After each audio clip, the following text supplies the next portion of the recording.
Hi guys, and welcome back to the channel. I don't really know where to start with this.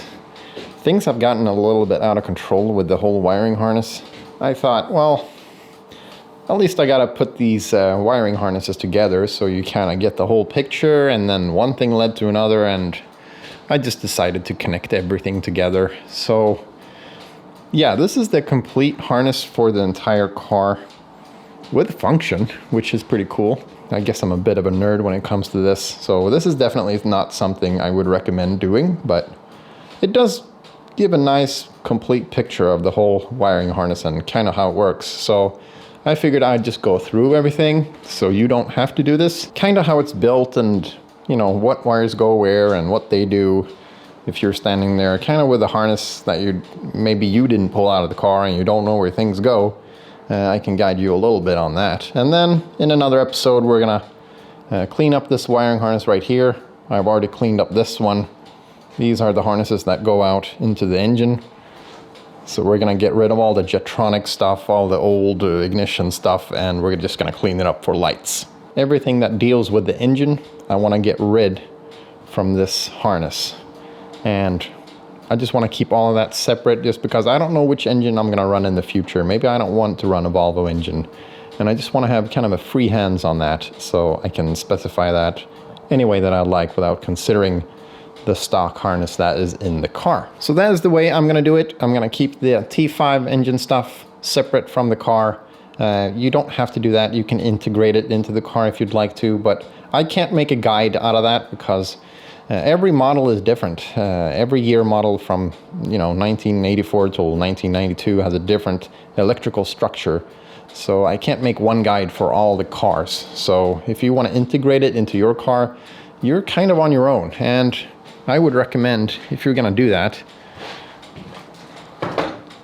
I would recommend getting these original handbooks, which will tell you everything you need to know about the wiring. They have books for every single year. So here, for example, you have everything that happened in 1986, including the wiring diagrams. Here you have one for everything that happened in 1985, and so on and so forth. 1988, 1989, 91, and obviously I have the one to the 1990. I don't know if you can still get these at Volvo. That is very uncertain. I got these off like the Swedish version of Craigslist, I would guess. So if you take one like this from 1989, and you go to the back of it, you have the complete schematics for the entire car, very neatly placed, easy to find. You have a little bit of a description here, and then you have for the different models like the 740, then you have the 760, the 780, and so on and so forth. And this is a much better schematic than for example, the one you get in the Haynes books. But today I thought we would just go through the stock 740 harness, and I'll just talk a little bit about it and some of the problems that I've found with it. All right, so let's shut this off. We don't need all this blinking and stuff. All right, so let's start off by how this is kind of divided up, because it's divided up into sections here. So between this connector right here and this connector right here, we have what I would like to call the main harness. This is where all the fuses are, all the dials and to the indicator and the washer stuff and all of that is in this harness. All the controls, your radio, the fuel pumper, all that stuff is in this main harness right here, the brain of everything if you'd like. And then from the main harness right here, you have a connection that goes out to the right side of the engine bay. That houses mostly the fuel stuff, like the Jetronic box. This will sit just about right here with the big connector. This harness I have already cleaned up. I'll get back to that later in this video. On the left here, we have the left engine harness. This houses mostly ignition stuff, like this EZK box right here. So all of the ignition stuff basically runs on the left side of the engine bay. We also have, the windshield washer engine. We have the windshield washer pump, and obviously lights and some other ignition stuff right here. I'm gonna make a video out of this one where I just remove everything that is ignition, so we just have the lights, just like I did on the right side here. And then we have a couple of harnesses right here. We have the left one here, which goes to the taillights, takes care of all of that, takes care of the level sensor, the speed sensor for the rear axle, which shows you the speed on the speedometer, some of that stuff, some stuff to the doors, the lights in the doors, speaker cables, and then you have a very small one which runs on the left, on the right side of the car, which basically just takes care of door lights, speakers, and some grounding points. Nothing's too exciting on that one. That is the smallest harness, this one right here. So I thought I'd just start right here and we'll move our way into this, and I'll show you kind of where everything goes and what it does and so on and so forth. All right, so starting here at the rear right taillight, we run into problems right away because we have this tow hitch that used to be on this car. So they have used these crimp-on connectors. I don't really know what they're called. This is just a terrible idea. You get a bunch of oxide in here and it's just a matter of time before the whole wire just breaks off. You see, you got a lot of nasty crud in there, which just is, avoid using these. Don't ever use these connectors, ever. If you need to do this, splice onto a wire like this for like a tow hitch, just snip the wire and solder this guy on here. Moving along, we have the license plate lights. So we have a couple of those right there. And then we move on to the left taillight, and we have more of these guys. This is just looking terrible. The wires are almost off. It's just a really bad job. So don't use these guys. We also have some tape here. I don't know why. I got a bad feeling about this though. And then we have this guy. Don't ask me what happened here, but that is just a bad idea. Don't use these on cars. I mean, you might be able to use this. I don't know. I can't give you a good example. I never use these. These are terrible. Just not a good idea. So yeah, you want to make sure you solder connections like this or put a shrink crimper or whatever. Just don't use these. So that is something we're going to have to take care of. Moving along here, we have a connector, which I actually don't know what this goes to. I think it's an option. It might be electric antenna. I'm not sure. So if any one of you guys know where this goes, please put a comment down because I'd really like to know. And then we get to this intersection right here. And here we have the cable which goes to the rear axle. This goes to the speed sensor in the rear axle, which picks up your speed. And you can tell that this is the speed sensor wire because it's the only wire which is twisted. So you have this twisted section right here which runs all the way along, all the way up to the dash. Next to that we have the trunk light. This is to the light that sits inside the trunk. So that's snapped off for some reason. I don't know why. We're gonna have to fix that. Next to that we have the fuel sending unit and pull-up pump wires. I think someone has tampered with this because this ground wire right here shouldn't be here. It should go into this connector. There is a spot for it and it's been cut off right there. So apparently they've had a bad ground or something and they just pulled it alongside. So I'm gonna have a look at that, see what I can do about that. Yeah, so that's the connector to the sending unit. And then we go to the sending unit. And here we have some issues as well. First off, this hose is just rock solid. So it's probably not a hose that is supposed to be drenched in gasoline. So that is something we're gonna have to swap out if we decide to keep it like this. Then we have some kind of repair here, probably from swapping out this pump at one point. And they've used these crimp connectors, I think that's what they're called, I'm not really sure. They've obviously turned into stone and they're just rock solid and are not supposed to be drenched in gasoline. So if you're gonna do something like this, then you wanna make sure you swap out the entire wire. And talking about the wire, we have some other issues right here. This wire is completely broken off in several places, which makes me think that maybe this wire is just old or it is not designed to be in gasoline. I am not really sure, but it's off in several places. So I'm thinking that this has been swapped out at some point. That is really a fire hazard, having exposed wires like this inside the tank. So this is definitely something we're gonna have to look at. We're gonna have to resolder this. So you basically remove these soldering points and push new wires in here, get that resoldered. So all of this is looking better. Yeah, anyway, that's a little bit about the sending unit. Right, so moving along, we have the wire to the center extra brake light right here, and the wire for the heated rear window. So moving along the wire, we run into trouble right here. I don't know if this was a problem or if I created this when I was welding inside the car, because I did have this harness inside the car when I was welding, and I might have done this actually, I'm not sure. But we're gonna have to fix it. So that is definitely a problem. This white one is the supply for the license plate lights right there. So we're gonna have to get that resoldered and obviously change out this little piece right here. Moving along here, we get to this connector right here. This is for speakers and power to the light at the end of the left rear door. So you have 4 wires, 2 to the speaker, 2 to the light. And then you have 2 wires here for the switch for the dome light to tell you if the door is open or not. So these get connected to the door and all the electrics that are inside the door. This guy, not sure, some kind of extra thing. It's a power supply, but it's not connected to anything, so I don't really know about that. This guy I'm thinking is the dome light in the roof. So that'll go up on the B pillar up to the dome light. Then we move along, we don't have anything for quite a while.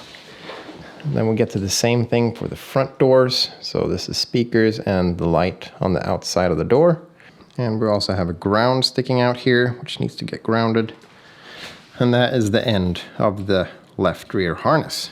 Just ignore these tiny black wires because they're just some grounds that I've pulled to make everything work. Okay, so then we get to the left engine harness here, and in this one we have the ignition box. This is not the correct ignition box for those of you that are observant. I just found one and plugged it in.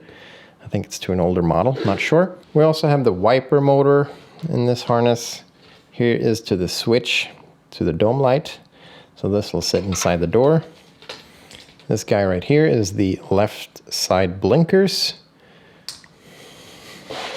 And we also have a ground right here. That's an important ground I've found out though. So if you haven't, oh shit. And then we move along and we're now in the engine bay. So this is what sticks out on the left side of the engine bay right here. So let's start with this guy right here. This is the level sensor for the brakes. So the brake fluid sensor, that gets connected to that. This guy right here is the knock sensor to the engine. So that gets connected to that. And then you have this wire, which goes to the speed sensor on the engine, which shows you the RPM and sends information to the ignition and when to fire and stuff like that. And alongside that one, we have this inspection wire, which you ground out. And when you do that, you eliminate the idle air engine. So that's kind of a service feature. I don't know when you would use that, but I think you ground it out right there. I'm not sure. It seems fit anyway, because they fit together. And this right here is the diagnostic function, which is very basic and basically blinks out codes. So you can just stick this guy right in here. So you stick it on number 2, which is, I think, engine. And then you can talk to the engine. You press the button and it starts flashing and you'll get fault codes. So that is a neat feature, very 80s, like it. And moving along, we have a connector here to the engine harness, which sits on the engine. So this will be your probably alternator, starter, stuff like that. Some basic functions of the engine, nothing special, just the temperature and just the basic stuff that is not very advanced. And moving down from that, we have another test outlet that I don't really know what it goes to. I think it has to do something with ignition. I'm gonna let that be untold. I'm not really sure what that one does, but it's a test outlet anyway. And then we have the tändslutsteg. I don't know what that is called in English. That is part of the ignition system anyway. And then finally we get to the grounding point right here, which sits behind the left front headlight. So you want to make sure that this is nice and clean. You obviously have the lights, all the functions to the lights go in here. Then you have the blinkers and the positioning light. And you also have the windshield washer. This is the fuel level, and this is the washing pump itself. All right, so that's all the stuff in the rear, on the left side of the car, and on the left side of the engine bay. So now let's move on into this mess right here. All right, so we're starting off here on the left, and here you have kind of a connection. These two kind of sit together in the car like so, and they go up under the dash. And under the dash, you have the light switch, you have the rear fog light, and then you have the extra auxiliary lights, which are completely disconnected on this one. We did that in an earlier episode. Branching out from that harness is everything that sits on top of the steering wheel. So you have your main beam, your washer, your blinkers, some stuff like that, your horn button is right here. Then you move along upside here and you get to all the stuff that goes into the dial here. And it is just a bunch of stuff like RPM, temp, pressure, well, maybe not pressure, unless it's a turbo application, I guess. Not much to mention here other than keep it clean. Make sure that these are stuck on properly. They kind of have a tendency to fall out. Make sure that everything is connected. All right, so underneath the instrument cluster, we have the connectors for the switch for the brake light. So this will connect to your brake light. This guy right here, I am not really sure. It has the twisted pair wire here, so I'm guessing this is for cruise control, if you have that. This car doesn't have cruise control, so obviously there's nothing connected to it, but that is my best guess as to what this goes to. Moving along, we wind up at the key putter inner starter upper. And this was quite the mess to get out of the car because you have this special bolt which doesn't really have a head on it. Like it's not a hex, it's not a screw, it's just flat. So I had to get creative to get this out for you guys, but I got it out so I could turn everything on and show you kind of how everything works, and we'll do that later. Anyway, that's the ignition starter upper. Then on top of this big huge mess right here, we have the connectors for the lighter and a small light for that. And then we have everything that is relays, fuses, just a bunch of stuff in here. And if you want to connect something, this is a good place to do it. Right on here you have more space than you'll need to connect your extras if you'd like. You can even put in fuses for whatever you want to put in, if you want to put extra lights in your car and stuff. So it's already pre-pulled. You don't need to just go in here and start cutting and trying to find one that is ignition and whatnot and make a mess out of it. So just a tip, if you want some auxiliary stuff on your car, this is the place to go. Right, so let's go down this way. Here we have everything that goes into the center console, like where the handbrake and stuff is. So we also have everything to the seats right here and the fuel pump, the main fuel pump. So it's kind of a weird place when you think the main fuel pump, you automatically think it's in this harness, but it is not. It is in the center console harness, which took me a while to figure out, but I got there by looking at the car and kind of follow the wire. So this will just go, down into the floor, under the car, into the fuel pump. Right here we have just a mess of wires. Yeah, it's kind of been tampered with all this. We have this red guy right here, which goes to, I think it's red. I'm colorblind like a bat. But I think this is red, and this goes to the handbrake, so when you ground this out, the handbrake light will turn on in the dash. And then you have a bunch of stuff here. You have to the heating in the chairs, and this is the cigarette light for the passengers.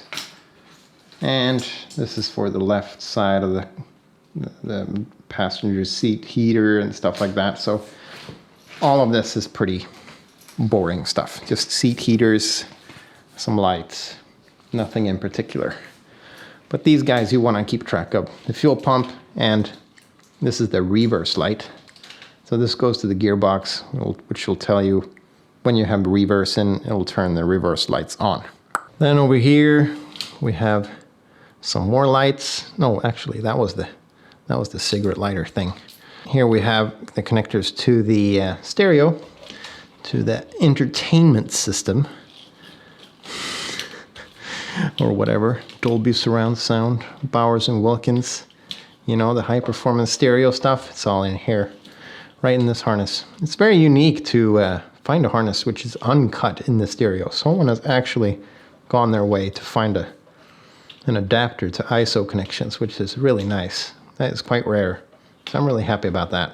And then moving along from here, we have everything that is heating and ventilation. So you have these couple of connectors right here, and that is everything that goes to heating. It runs up here, goes to the dial. This will just turn your fan on and, you know, power the motor and everything. So that is a complete unit. I don't know if I'll be keeping this unit. I'm not really sure. It's kind of big and bulky and I don't really like it, and I don't think I'll use it.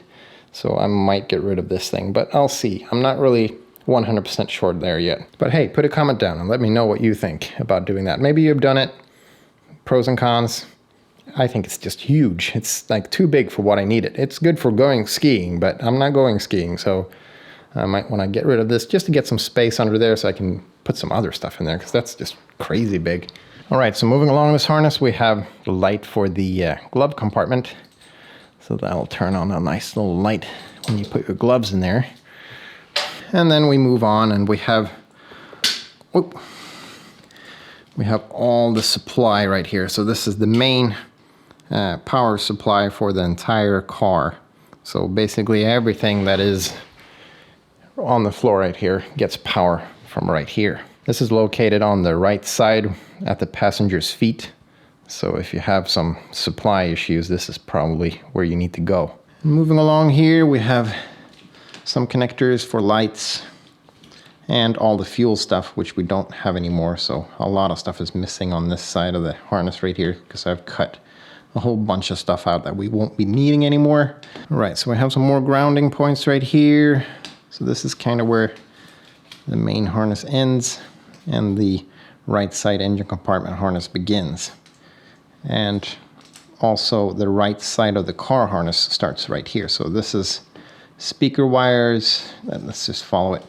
So this is the connector to the right front door. This houses speakers and the little light at the end of the door. We should also have, yeah, here's the door switch. This is also on the right side there. So that'll tell you if the door is open or not.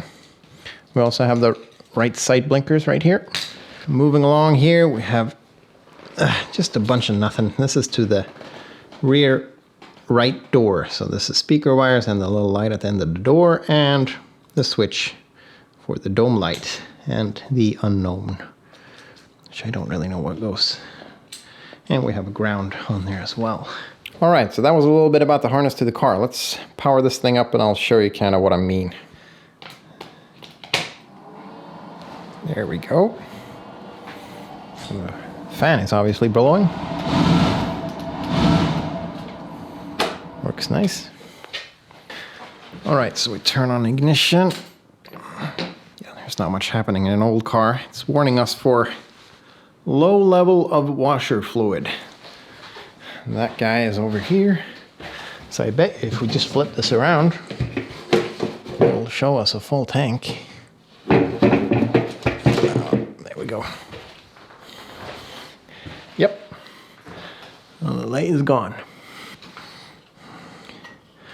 Yeah, so we have everything for we have the half light, we have the positioning light, we have the main beam. All right, so we have the blinkers, left one, right one.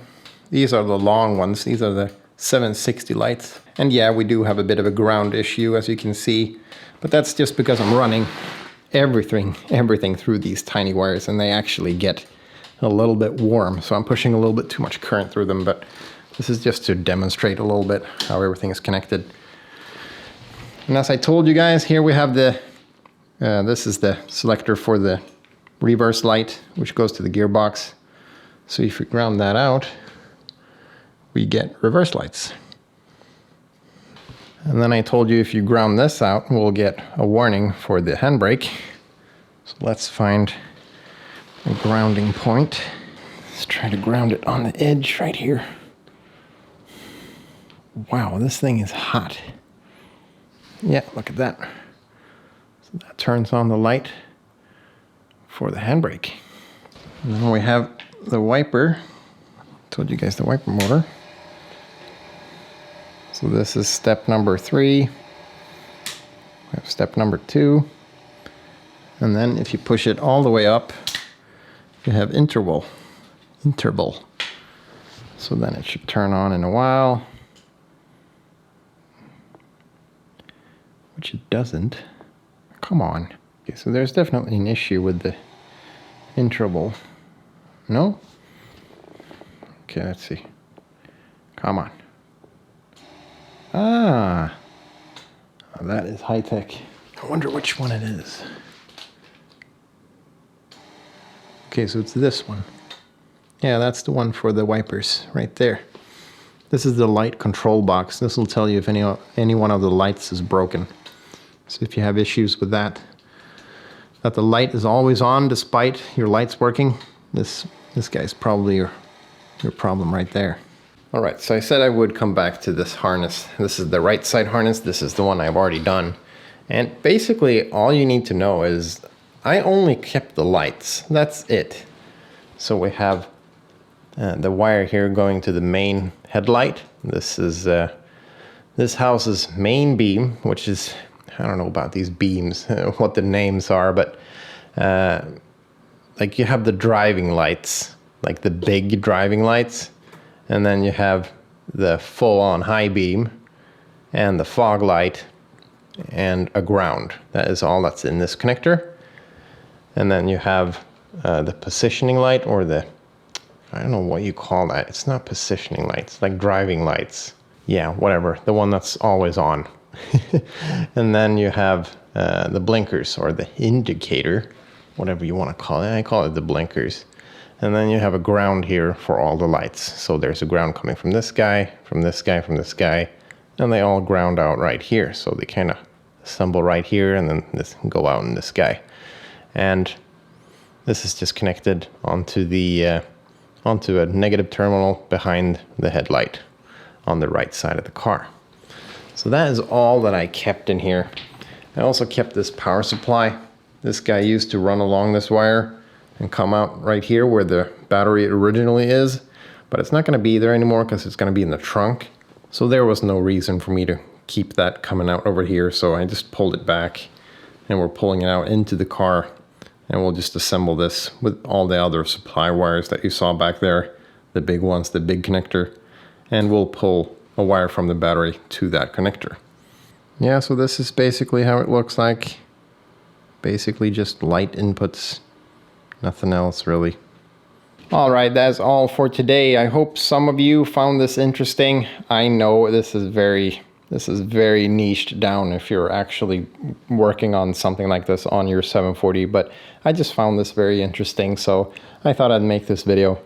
Next time, we're going to be doing this harness right here, get that cleaned up, looking better, and then we're going to do some modifications to this one regarding fuel pumps and so on. So yeah, hope to see you guys next time. What do you got? Hey.